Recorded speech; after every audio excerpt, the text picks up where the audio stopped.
I'd also like to take a moment to say thank you to the Steves family. This is a powerful story of what Texas has to offer.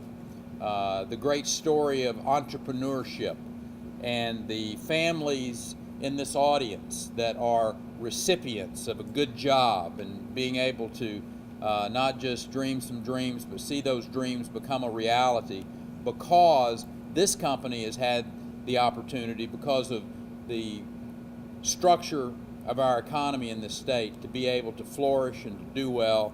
And I say that with the backdrop of everyone, both in this audience and in the viewing audience and the listening audience, that our country is in a time of turmoil economically.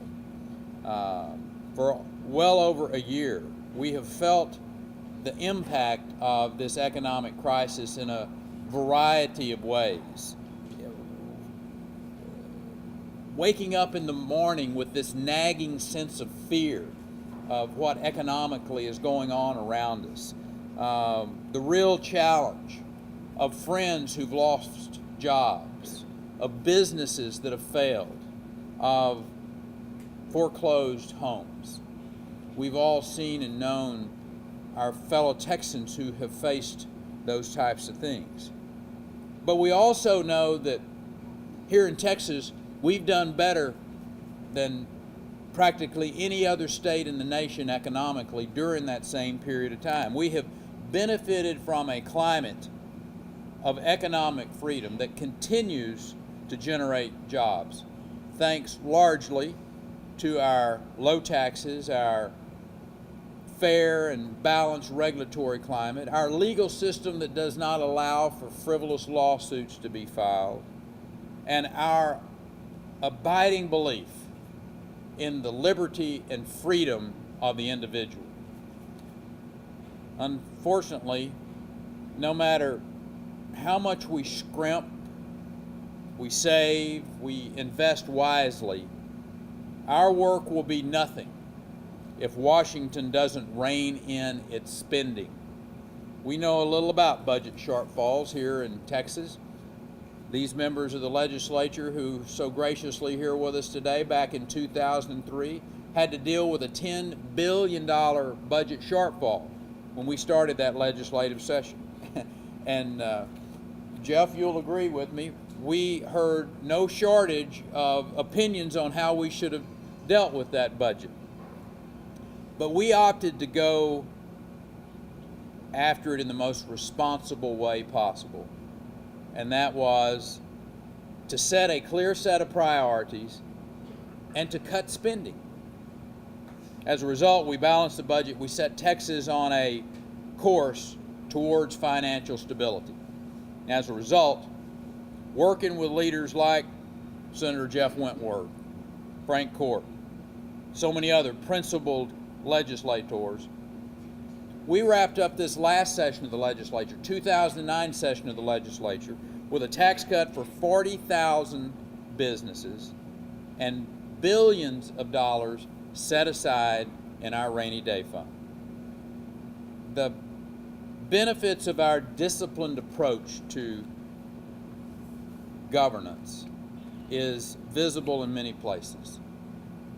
Lowest taxed burden in the country, one of the lowest tax burdens in the country, is in Texas. Texas was the only one of the big 10 states in October, November to actually generate new jobs. Texas is standing firm on an economic foundation of pro-jobs, a state that believes in individual freedom.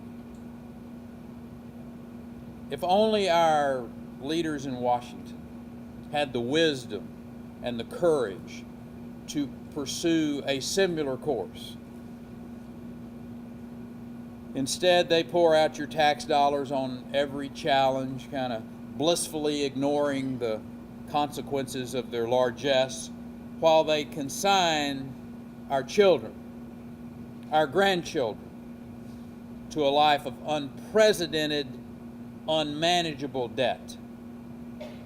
There is something wrong with a system where the folks doing the spending can just vote to increase the debt limit whenever they feel like it. The day before Christmas, Christmas Eve, Congress voted to raise the debt limit yet again to $12.4 trillion. Edward, it's funny, I guess 12.1 trillion just wasn't enough.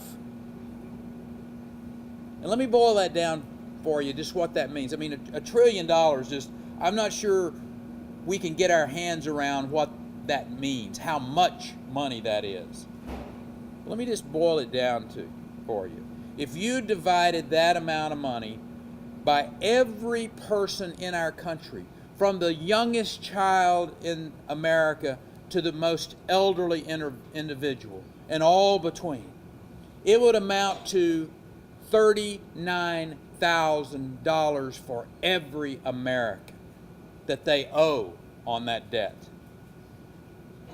If you just took the individual income taxes expected to be paid in 2009, 40 cents of every dollar is going to go to pay just the interest on that debt. When's it going to end? I mean, I think that is a question all of us can ask and should ask of the leaders in Washington, D.C. When's this going to end? When will Washington allow just the smallest bit of accountability? And unless states like ours step up, raise the alarm, I suspect they never will. That's why I have sent a letter to my fellow governors and to the Texas lawmakers today to enlist their aid in seeking a balanced budget amendment to the United States Constitution. Congress has proven that they have no respect on any limits, maybe other than those that they're gladly placing on the rights of individual citizens, but I'm convinced that a constitutional limit on their spending sprees and their irresponsible borrowing is the only boundary that they're going to understand, and hopefully they will heed. Otherwise, the hard work that Texas and states like ours have done to make prudent fiscal decisions will be washed away by Washington's growing avalanche of excess. Congress has flirted with balanced budget amendments before. This is not the first time this has been talked about. But they've been crushed. They've been crushed by the weight of the Washington status quo.